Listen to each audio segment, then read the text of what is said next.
This week on the Organized Life podcast. I'm telling you right now, you have inaccurate thinking about yourself, others in the world. And the 21st century is increasingly trying to validate you. Like, we used to make fun of infomercials. Now the internet is an infomercial. You're not not successful because you don't already believe enough in what you already believe in. You're not more successful because you have massive blind spots. I could have gone the rest of my life using coconut rice thinking it was low cal, and I would never have achieved my dreams. Yeah. Like, that's one thing. So the organized life, I'm so passionate about it because it is the solution. Like, people are unfulfilled, unhappy, unhealthy, unproductive, not wealthy.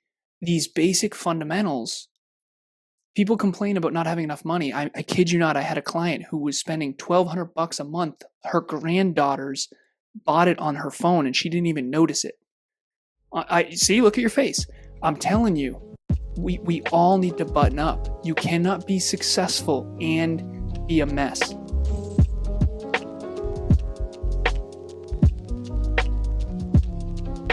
Hey, and welcome to the Organized Life podcast, where we are creating a movement with powerful organizing strategies and systems that save you space, time, energy, and money. I am your host, Tequila Renee, the life organizing strategist, professional organizer, and the owner of Extreme Audacity Organized Solutions. And you guys, I'm super excited. The Organized Life Masterclass has just dropped. So if you're interested in learning more about how to create the organized life, go ahead and click the link below. Get signed up for the Organized Life Masterclass. You will not regret it. And with that being said, I'm super excited to also have my guest, Alan. Oh, I just forgot your last name that fast. I know what it is, and I remember just as fast as I forgot. Alan Lazaros. Is that correct? Correct. Awesome. He is the CEO and founder of Next Level University. He has a podcast that is at the top. We are at the top 100 podcasts.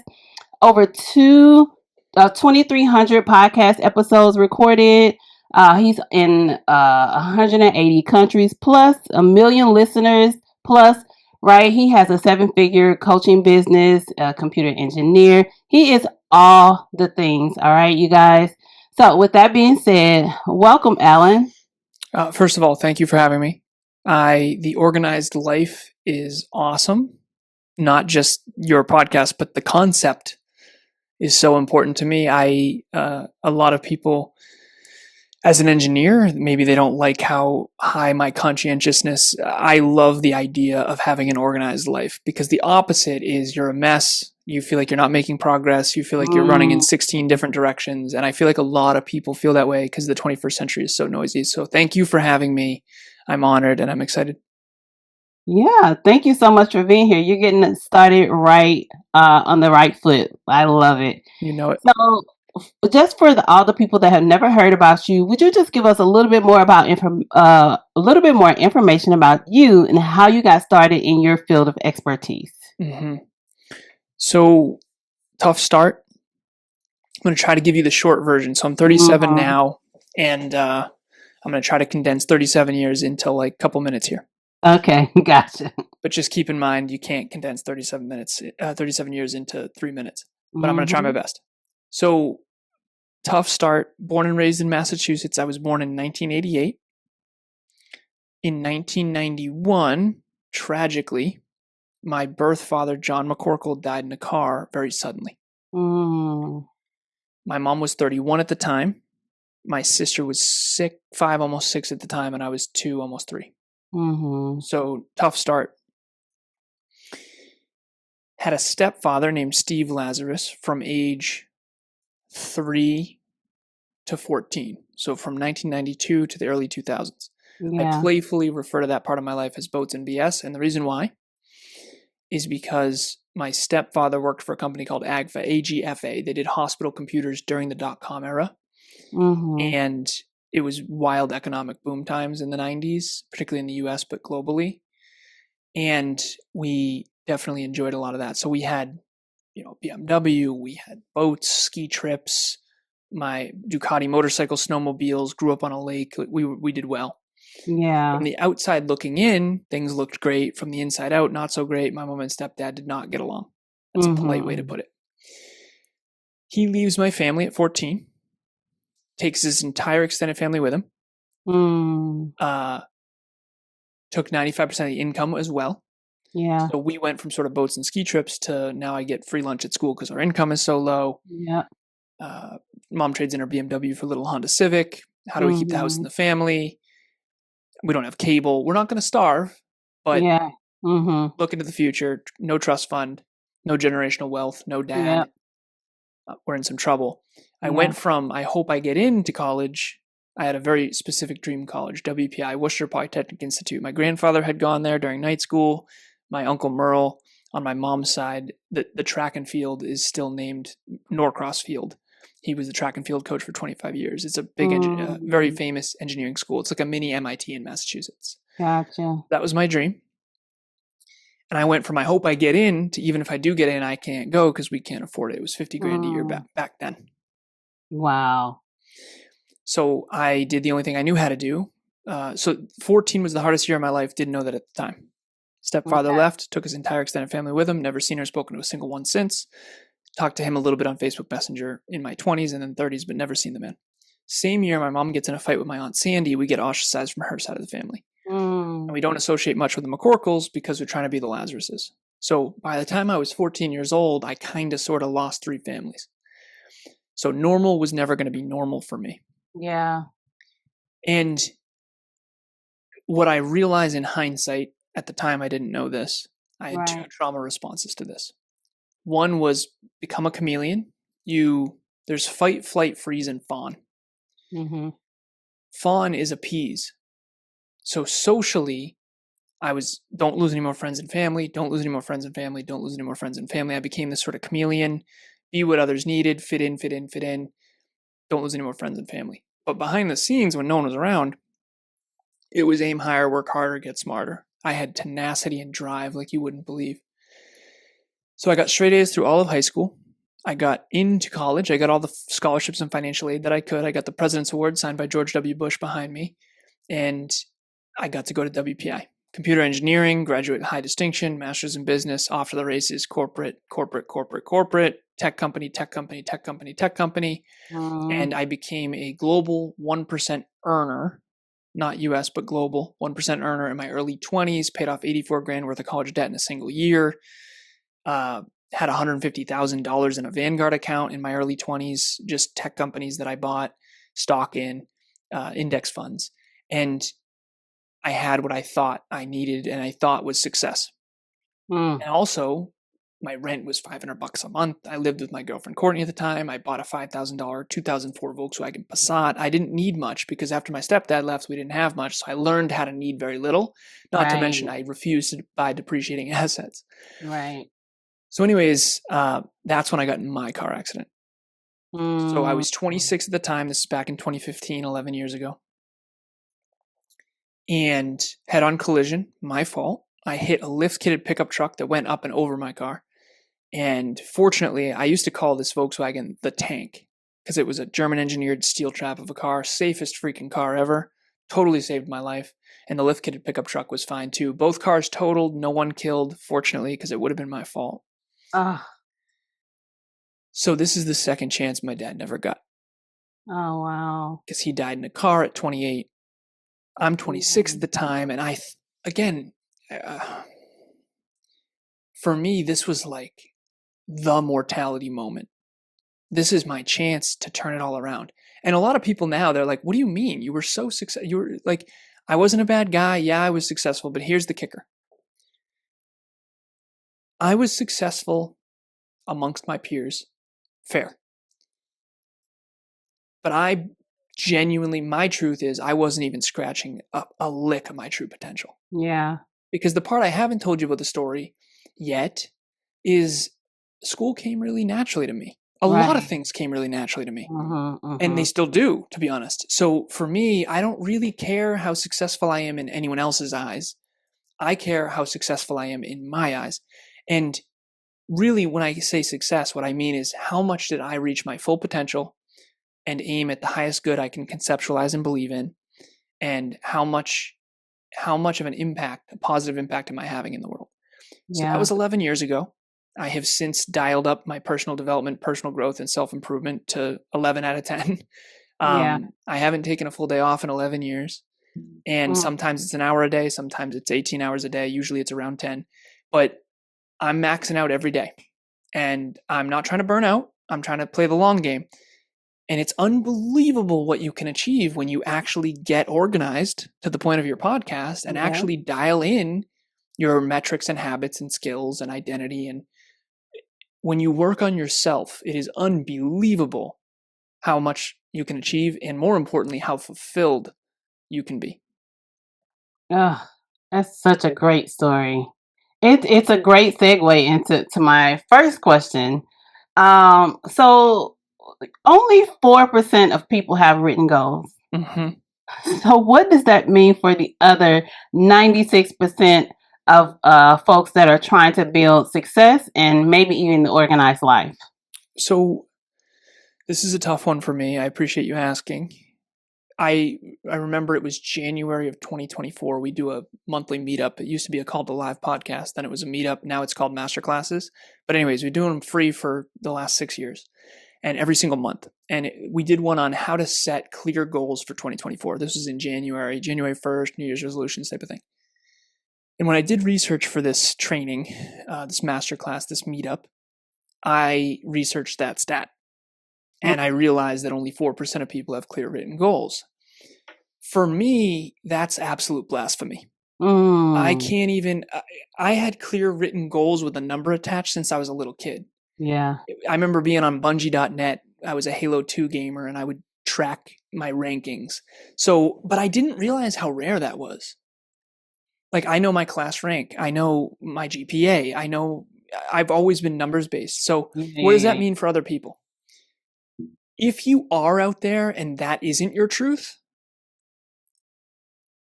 you have to start somewhere. And you don't have to do anything, but I implore you to do something, which means you don't want to shoot an arrow up in the air and hope it lands someplace nice. You get one life, and it is not going to work out unless you make it work out. I don't believe any of that crap. Like, it'll all work out.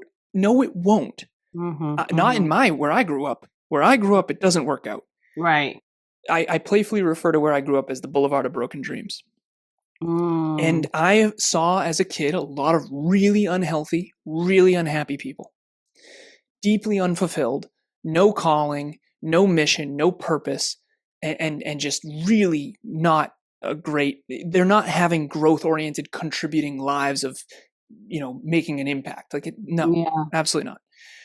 Some people are, but the majority are not. Yeah. So what I would say to someone who is in the 96% is, you have a choice.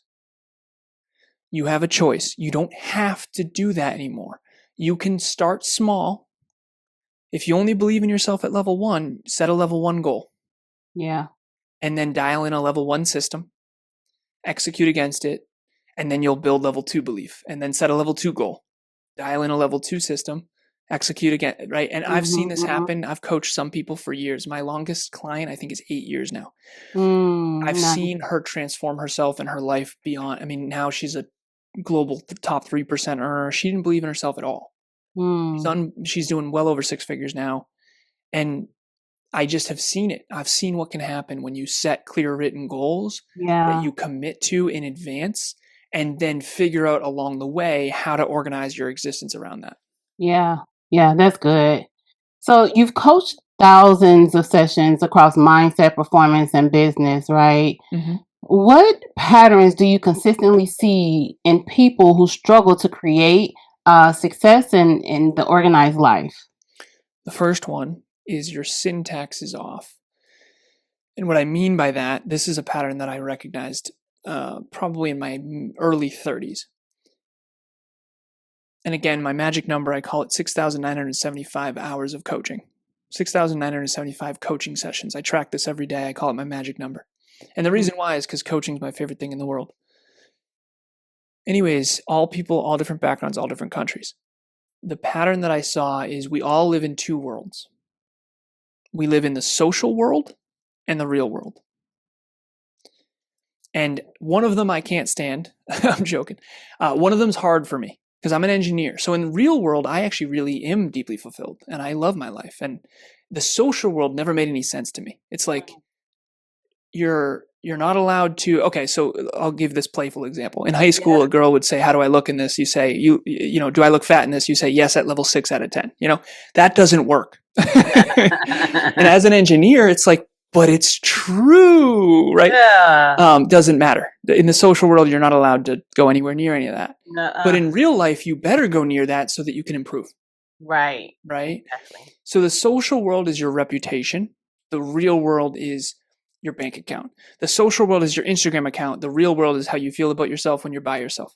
The social world is the wedding photos. The real world is the actual marriage. Those are night and day different, sometimes to an alarming extent. Right. And unfortunately, when we're young, particularly in high school, I was a loser in high school. You care about the social world more than the real world. You care about what people think of you more than how you think of you. You put too much emphasis on that loser. Why? I don't know. You say you was a loser, and like, what made you a loser? You think I look young now? Imagine me at 14.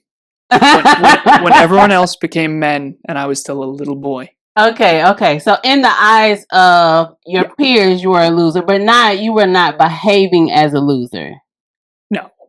I meant the popular thing. Eventually, junior and senior year, I ended up popular. But in 14, 15, people would say, these are the best years of your life. I was like, God, I hope not. I hope not. To mention at 14, my stepdad left, right? So that was a tough time for me. Tough time. Yeah. Built a lot of character, though. But anyways, so my point is the social world, you asked me about the patterns. Yeah. Some people never grow out of that. Status, significance, Instagram, airbrush, plastic surgery, the whole nine. Like, it's never going to fulfill you. Right. But you care more about what others think of you than what you think of you. Mm-hmm. And you have to flip that script. Fortunately, after my car accident, I flipped that script for good. Now, what I realized is I flipped the script so much that I went broke because the economy is built on the social world. People are like, well, I don't care what people think of me. Well, if you own a business, you better start caring what your customers think, right? And your clients. So you have a brand. What is a brand? A brand is a reputation in the marketplace for a company. So Nike's brand is a certain thing. Right. So the point is the social world matters and the real world matters. You have to get your syntax right. Is it 1-2 or 2-1? It has to be real world first, social world second. And that's what I realized in hindsight is I cared a ton in high school about what others thought of me. So that was like, all that matters is the social world. And then I flipped that script a bit. After my car accident, I went all in on the real world. I don't care what people think of me. And then I went broke because you can't start a business without caring about your reputation and your packaging and your branding and your website and your Instagram and that kind of stuff. So then eventually you wise up and you're mature and you marry the two. You integrate the two. And hopefully it's real world first, marriage first, wedding photos second. They still matter, but they can't matter more than the marriage. Otherwise, there's not going to be a marriage. And it's a metaphor, obviously, because people say, Alan, you're not married yet. It's like, I know it's a metaphor. All right. Plus, just because I'm not married yet doesn't mean I'm not intending. Right. So that's right. Yeah, that's good. So you mentioned previously when we talked that conscientiousness is one of the biggest predictors of success, right? And organization is a key part of that. Why do you believe organization is so fundamental yet overlooked when we're trying to be successful in all those things? I think the social world screws it up. I'll never forget this. I was in 7th grade. And in 3rd grade, I had a girlfriend, if you want to call it that, named Clarissa. And Clarissa developed young. She was beautiful. And I was still a little boy in 7th grade. And everyone else hit puberty, right? And we were in math class. And I was a math nerd for sure, in hindsight.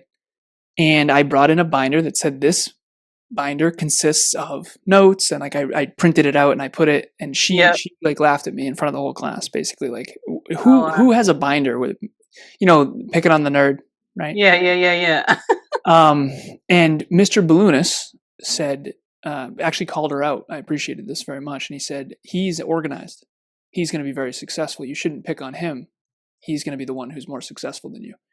And in hindsight, I don't think you can say that as a teacher anymore. No, but this is when I was in seventh grade. Yeah, when I was in seventh grade, things were very different. But I did appreciate him sticking up for me.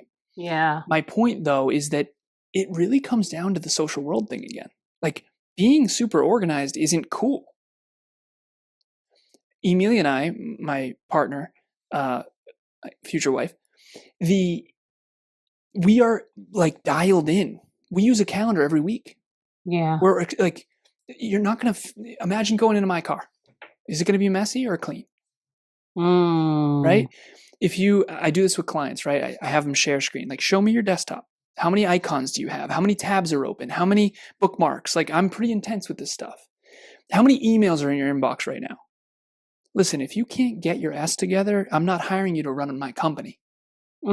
Conscientiousness means you take care of yourself and others very well. Yeah. If you can't organize your own damn self, you ain't going to be able to organize an organization. No. We call it an organization for a reason. You're not going to achieve goals if you can't get consistent sleep and hydrate. Like, if you can't even drink water consistently, you're never going to be running my company. And these are indicators. See how weird this gets? I sound so mean right now. The social world would be like, you sound passionate to me. Thank you. And I'm grateful. But the truth is, if you can't organize yourself, why would someone else trust you with their life? I'll give you an example. I had a client early on who was looking for a therapist. And we went and saw several. And one of them was a nightmare of a human being. And I said, with all due respect, you cannot hire this woman. If she obviously doesn't do therapy on herself. She doesn't eat her own cooking, right? Right. She's a mess. If she can't handle her own life, she doesn't have to be perfect. No one has to be perfect. I'm not perfect. But you should not hire me as a business coach if I can't clean my room. That's the truth. I'm so with you. Okay, so I just did on Friday, I had a speaking engagement to all small business owners. And the topic of my conversation was the organized CEO starts at home. Nice. And it was all about how you're gonna always reach the ceiling if you don't get your home life in order. 100%. You're gonna continue to bump up against the ceiling. You're not gonna be as successful as you actually could be if you don't get your home life together. If you don't have your eating habits together. If you got laundry, like piles and piles of laundry, all of that is a distraction to your success. 100%. So I'm loving that, and I was getting really geeked up when you were talking about that. So I thoroughly believe that. It's a very strong indicator. Strong organization skills is a very strong indicator of future success. Yeah, and you can this is well researched. This is not new. Right? Yeah. Conscientiousness, I think I talked to you about this. There's a personality test called Hexaco. Right. And it tests you on 26 facets of your personality. And one of them is called conscientiousness. And that's the most correlated with business success. And so I'm a business coach, so obviously that's where I narrow my focus. But it's 4 subfacets: diligence, prudence, perfectionism, and organization. And organization is just being organized. Prudence is your ability to make effective decisions. That's the chess player, prefrontal cortex stuff. Diligence is just hard work, sweat equity. People say work smart, not hard. No. All the multimillionaires that I coach and have mentored with and who have coached me, they all work hard first. You don't work smart until after you beat your head against the wall. You can't just wake up smart. Oh, wow. All the neuroscience shows we learn the most when we are struggling. Imagine in fitness, work smart, not hard. No, you have to put in the reps. You have to work hard and smart. You have to be humble and confident. That's why we get so confused. It's all, you have to be charismatic and intelligent. You can't just be charismatic. Now you have a charismatic idiot, right? So perfectionism is being thorough, double checking your work. But conscientiousness, organization is one of the pillars. It's one of the 4 pillars of success. And you're going to feel so much better when you get organized. So again, I'm obviously really passionate about it. And to me, I see people who want to be more successful, but they don't know the value of cleaning their own room or of having systems of success. We call Emilia the procurement specialist. Like we run our household like a military base at this point. You got to, right? Yeah, but I'm the weirdo at the barbecue. I'm just saying. Listen, you have to run your home just as you would run a business. Your home is your first business. 100%. That's your first business. Well, we're not that much fun at a barbecue, so that's why we have no friends. I'm kidding. and listen, we're okay with that. Exactly. This is just how I live my life. It's going to be scheduled. You're not going to be just throwing stuff at me. It's just the way that it works, right? Know it. Yeah. So, do you want to come out for lunch? No. Yeah. You got to get me a week in advance. You gotta minimum a week in advance. Yeah. Yeah, I love it. Love that. So it's so funny because I was just about to ask you about the 4 pillars. You just talked about them. How do they work together to create what you call the statistical success? Yeah. So if you were to bet on, think of your favorite class growing up. So for me, it was AP Calc. I loved it. Mrs. Pryor, best teacher I've ever had. It was the best. Took me to math competitions at WPI. It's awesome. And if you were to bet on one of those people and you could have their success, 10% of their success, this is a Warren Buffett thing. Who would you bet on and why? And you gotta be discerning. Is it the valedictorian? Is it the obnoxious existentialist in the corner arguing with the teacher? Hit my hands up for that. Is it the really organized person who has a binder that consists of notes and all that stuff? I would bet on someone who is organized, who is extremely hardworking, who is confident but also humble, and who is very thorough. I think thoroughness. And then the other one would be willingness. Willingness is like, some people are like, well, I don't get out of bed for any less than 1,000. It's like, okay, it's called inflated self-worth. Yeah. But some people have deflated self-worth, so I get it. But at the end of the day, you're going to bet on the person who is humble enough to know they don't know and organized enough to. I actually think it's arrogant to wing it and think it's going to work. I 100% agree. Yep. I don't bet on arrogance. I don't. And a lot of people think I'm arrogant, so I get it. But I always say, like, listen, I know you think I'm arrogant. I read books every day. Like, if I was arrogant, why am I the one who's so organized? Why are you trying to learn? Yeah. Like, why am I still a student? Why do I have a therapist? Why do I track metrics and habits every day? Yeah. Inward humility shows, like, external arrogance is what I come off as, but internally, I don't wake up in the morning winging it, hoping it works. I just appear very confident, which comes off as arrogance. But that confidence is built from like having a game plan, having systems of success, having I track metrics, habits, skills, identity every single day. I track these things every week. I have metrics and habits. It's all my clients. And that gives you confidence. It gives you so much mathematical certainty. Yeah, you're absolutely right. I just got off with a client earlier, and he has 7 properties. Six properties. It might be 7 soon, but we track everything. So he's going to come off very certain to people, but it's not untethered certainty. We literally outlined every project he has to get done in the next 3 months, the amount of time he's going to have to invest, and the amount of money he's going to have to invest.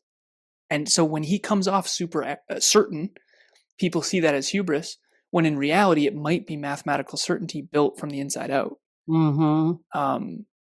Because you've done it so many times, because you've prepared for so long. Like if I seem confident in this episode, it's because I've done this thousands of times. Right. I didn't start here. Right. But I do think it's arrogant to wing it and think it's all going to work out. I either think it's either arrogant consciously or it's just super naive. Yeah. Yeah. I 100% agree. So we're going to do a little fun thing. We're going to flip the mic. And so you get an opportunity to ask me a question. So the floor is yours. I have it. So I've asked this question before. It's one of my favorites because it gives me the cheat codes. I hope I get a cheat code from you. For someone who hasn't worked for the last decade doing exactly what you're doing, what is something specific that surprised you that no one outside of that decade would ever probably know? You never would have found this out had you not done the specific work you've done for the last decade. I think that people don't really know what they have. People they're not really aware of what's going on in their life. They don't know. I would ask you a follow-up to that, which would be, what do you mean? Like, give me a tangible example. So we don't realize we have 5 black shirts. We think we only have 1 or 2.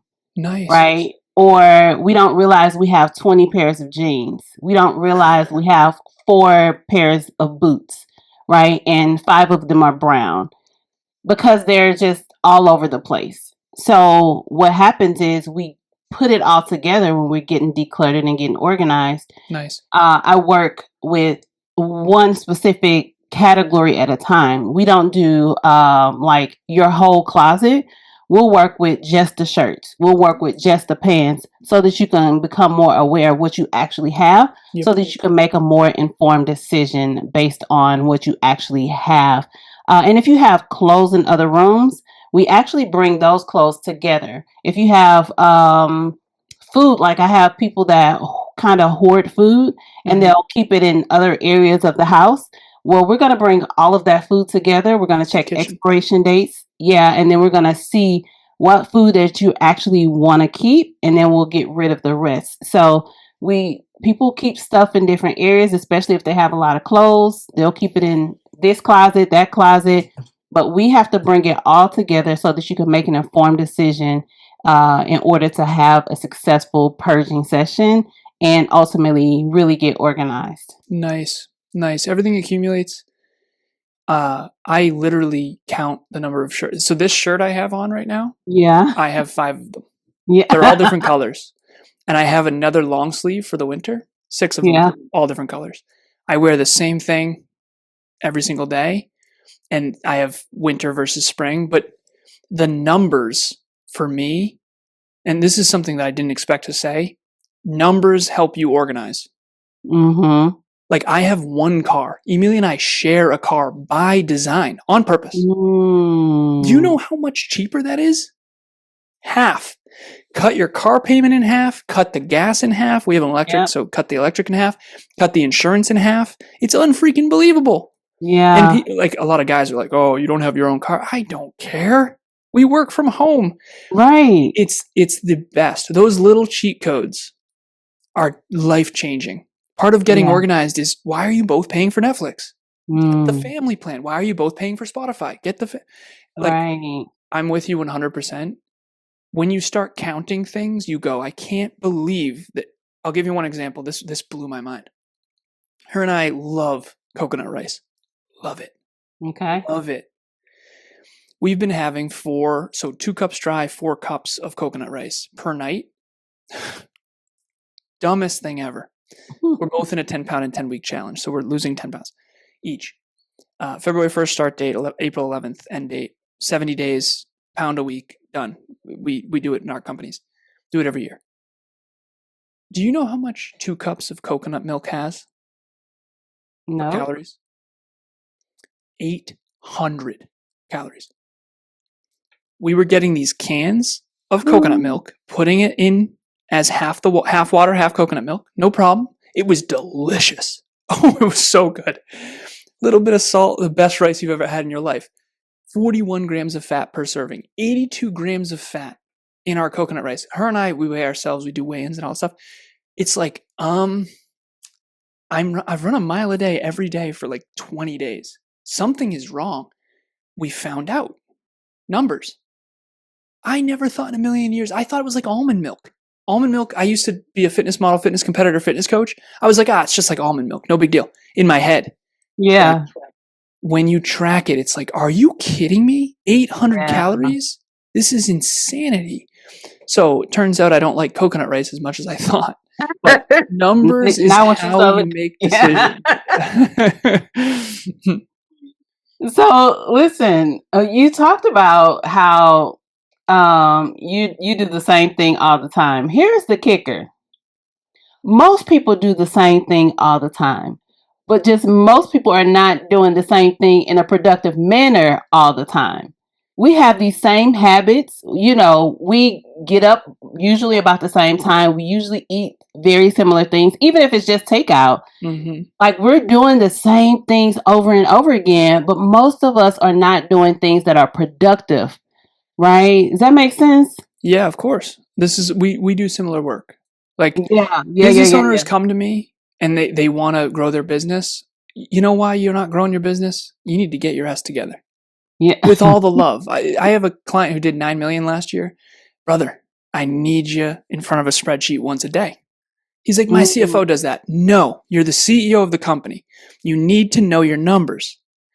But that's my point, is like, everybody would benefit from this. Yes. You would be blown away. That coconut milk story is funny because I guarantee you most people have that. Yeah, I 100% agree. I had a mentor. He was literally the CEO of $1 billion robotics company. Okay? Billion with a B. Mentored me for a long time. He was technically COO because the founder didn't want to give up the title, but he was the CEO. Doesn't matter. Long history with the guy. Love him. Awesome. We used to work out together. He said, you feel good at the beach. I feel good at the bank. Let's switch. I said, perfect. Because I was broke as a joke back then. Anyways, early entrepreneur, right? Forgot about the social world. Right. So I was his fitness coach. He was my mentor. Messages me. He says something about red wine doesn't have a lot of calories. Right. I look it up, screenshot it, send it to him. 9 ounces of red wine, 220 calories. And he's like, what? I've had red wine every night for whatever. It's like, brother. I was going to say his name, but I won't. Brother. Yeah. Who told you red wine doesn't have a lot of calories? Yeah. You have to check. That's like me thinking that almond milk and coconut milk are the same. Yeah. They're not even close to the same. Yeah. They're not even the same species. You know, they are. But 800 calories versus what? Almond milk is like 80. Right. Milk, I don't know. I'd have to look it up. But the point is, don't take anyone at their word. Numbers do not lie. Statistics and numbers, yes, people lie with them, but if you are accurate, like, you can trust some numbers. And how do you think self-driving cars make decisions? It's all numbers. You absolutely think it's a road, it's actually a cliff. You keep driving off a cliff and then blaming the world. It's inaccurate thinking. I know I sound like I get it. I'm an engineer. I'm telling you right now, you have inaccurate thinking about yourself, others in the world. And the 21st century is increasingly trying to validate you. Like, we used to make fun of infomercials. Now the internet is an infomercial. Like, you're not not successful because you don't already believe enough in what you already believe in. You're not more successful because you have massive blind spots. I could have gone the rest of my life using coconut rice thinking it was low cal, and I would never have achieved my dreams. Yeah. Like, that's one thing. So the organized life, I'm so passionate about it because it is the solution. Like, people are unfulfilled, unhappy, unhealthy, unproductive, not wealthy. These basic fundamentals. People complain about not having enough money. I kid you not. I had a client who was spending $1,200 a month. Her granddaughters bought it on her phone and she didn't even notice it. See, look at your face. I'm telling you, we all need to button up. You cannot be successful and be a mess. Okay. All right. So you got me. I'm feeling very convicted about my numbers. So I'm going to do some work and see what am I missing? I'm feeling like I'm missing something just from this conversation, but we're not going to talk about me. I got a couple of more questions, but this is such an amazing conversation, and I'm really appreciating the authenticity and the passion behind what you're saying, because it's just making me really think about even my numbers. And I'm a pretty organized person, but there's always room for improvement. So I'm going to see where I can improve. But for someone that's, thank you. For someone that's like winging it, right? How do we start designing a life that actually works for us? The first step is goal. You optimize. You can't optimize. So the 10-pound and 10-week challenge is a good example. Some people are trying to gain 10 pounds to build muscle. Some people are trying to lose 10 pounds to burn fat. And what is it called? You said the 10-pound and 10-week challenge. 10-pound and 10-week. Okay, gotcha. We do it every year. Yep, every spring. It's called the next level 10-pound and 10-week challenge, technically. But we have 28 people signed up. Great. I have all the start weights and the end weights. February 1st is when we started, so we're almost done. We have April 11th. I think we have like 20 days, 19 days left, something like that. So I got to get it together. No more coconut milk. No more coconut milk. No more coconut milk, which is devastating, to be honest. How did your partner feel about the numbers that you... She was blown away just like me.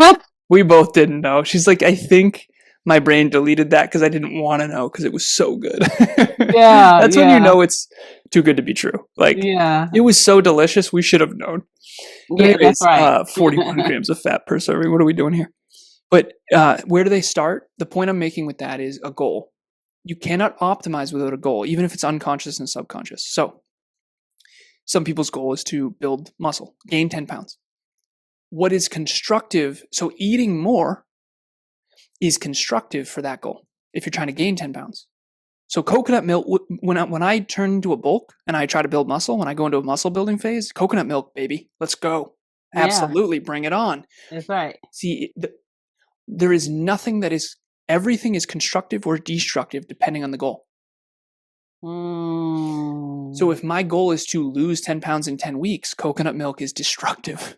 That's right. If my goal is to gain 10 pounds in 10 weeks, coconut milk is constructive, assuming I'm doing it in the right amount, right? It's an optimal stopping problem is what this is called. Goldilocks, too much, too little, with everything. But it's all predicated on a goal. Aristotle used to say, who can do the right thing at the right time, in the right way, for the right reasons, in the right amount. That's not even real unless you have a goal. My goal right now, you see my passion, I'm grateful.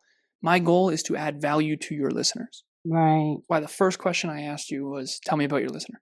Yeah. That's my goal. If my goal was to talk about myself, you guys would know. Intuitively, you'd know. This is just a narcissistic butthole. Right. Like, and somehow that works sometimes. I don't even know how people don't know that. And some people think I am that. It's like, damn, okay, maybe I'm aiming at the wrong target. But the point is, everything needs a goal. So that's where I would start. Is it doesn't have to be a perfect goal. Now, here's the problem. Time perspective. Seconds lead to minutes, minutes lead to hours, hours lead to days, days lead to weeks, weeks lead to months, months lead to quarters, quarters lead to years, years lead to decades, decades is your life. Don't wing it, reverse engineer it. Now, some people can only think a day ahead. Toddlers, maybe minutes ahead. Right. Right? And so some adult toddlers can only think a few minutes ahead too. But at the end of the day, you got to figure out for you how far ahead you can think. So in chess, it's, novice is 3 moves ahead. I think beginner is 3 moves ahead. 5 is novice. 9 is, amateur. Grandmaster is 15 plus. You start out as a beginner, just like I did. I'm sure as a toddler, I was like, oh, let's run across the street. Like I learned a story recently. My mom said I just ran across the street out of nowhere. I was very explorative. But at 37, I better be thinking about 47, 57, 67, 77. And unfortunately, some people aren't. Yeah. And so when 67 happens, it's like, oh no, I'm losing my eyesight. I'm struggling. I struggle to walk. It's like, yo, you should have thought of longevity. Yeah. I wish you had thought of longevity, particularly Gen Xers. They didn't think a ton of about this stuff. So at the end of the day, the only wrong answer is to not start thinking more about your future. Your future is coming whether you like it or not. It's coming. It's coming. So you need to prepare and plan for it. And people say, well, that takes away the moment. No, it doesn't. No, it doesn't. I've been in the moment this whole time. Yeah. But It this adds moment value to the moment. yes, it brings meaning to the moment. Yeah. And you're not going to be fulfilled winging it. People say, last piece, there's this J.R.R. Tolkien quote that I can't stand. And everybody loves it. But I'm an engineer and I'm weird. Not all those who wander are lost. Here's the truth. Most of them are, and they're romanticizing it. Facts. Most of them are lost.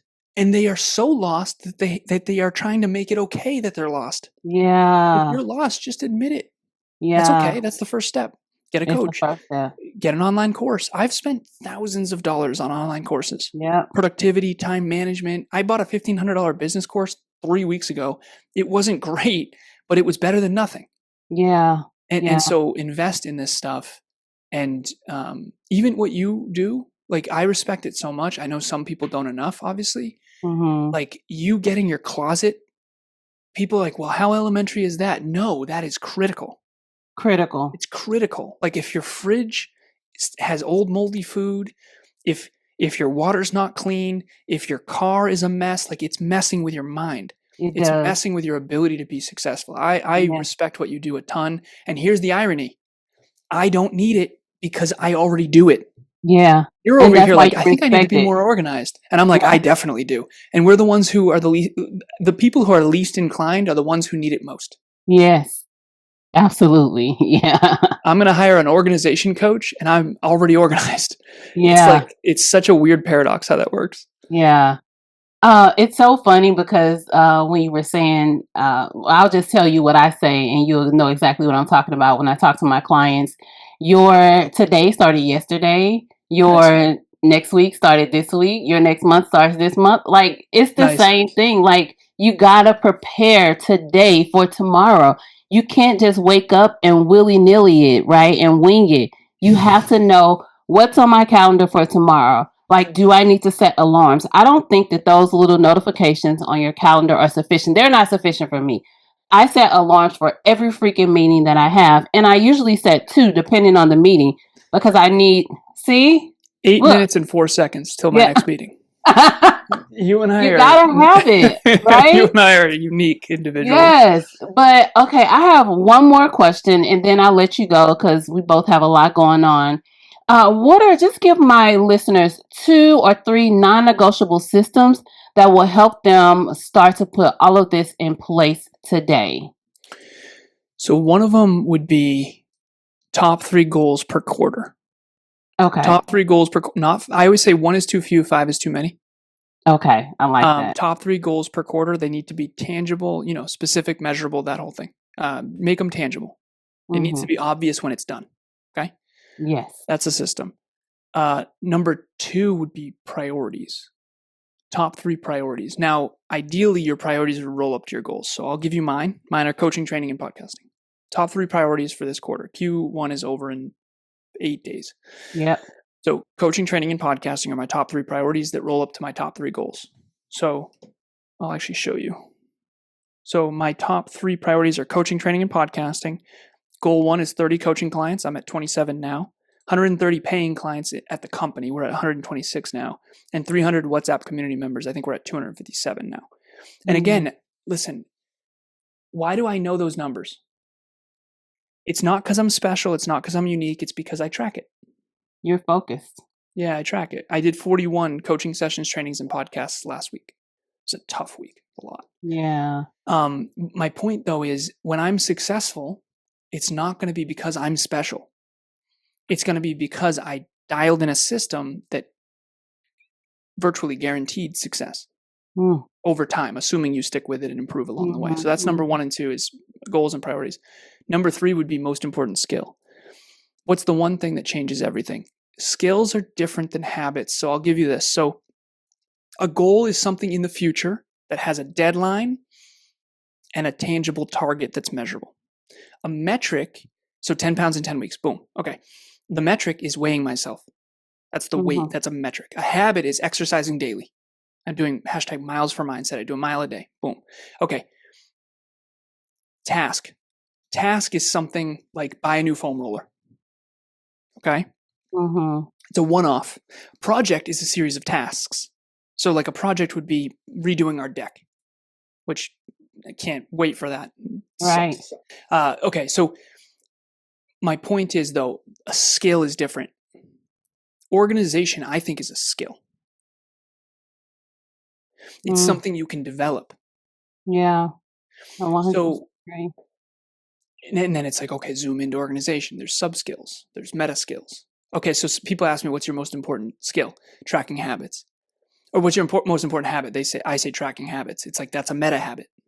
Okay, so I'm confusing everybody now, but my third. No, I'm with you. They just got to rewind it and listen to it again. Awesome. Oh, so the thing that I would leave everyone with is top 3 goals, top 3 priorities that roll up to those goals, one most important skill. What's the one thing that changes everything? For me, it's effective communication. I thought I was a good communicator. I realized I'm an engineer and I think in numbers, and I'm alone in that statistically, and that I don't make any sense to anybody.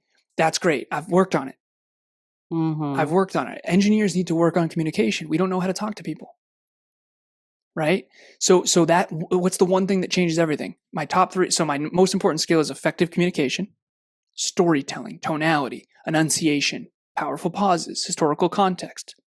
Okay. I have 25 impact points of effective communication. Boom. That rolls up to my top 3 goals: coaching, training, podcasting. All 3 of those require effective communication. And then those roll up to my priorities and the goals. So the most important skill makes the priorities better. The priorities make the goals happen. Absolutely. And then I track metrics and habits in alignment with all of that. That's my whole coaching system.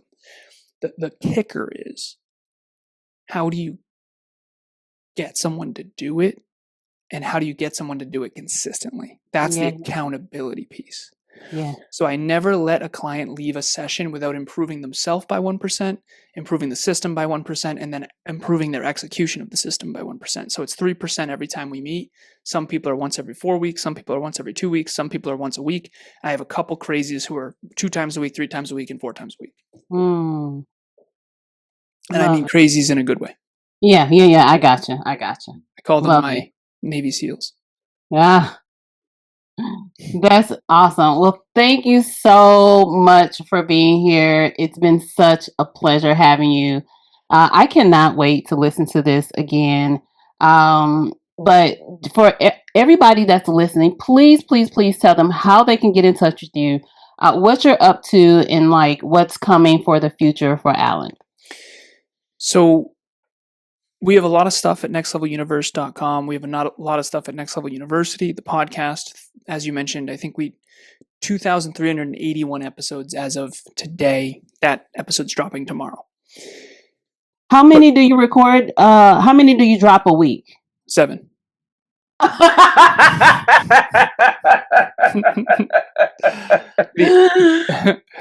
my God, my brain. Okay. So that doesn't include 2 other podcasts that I have. So I do a minimum of 9 a week.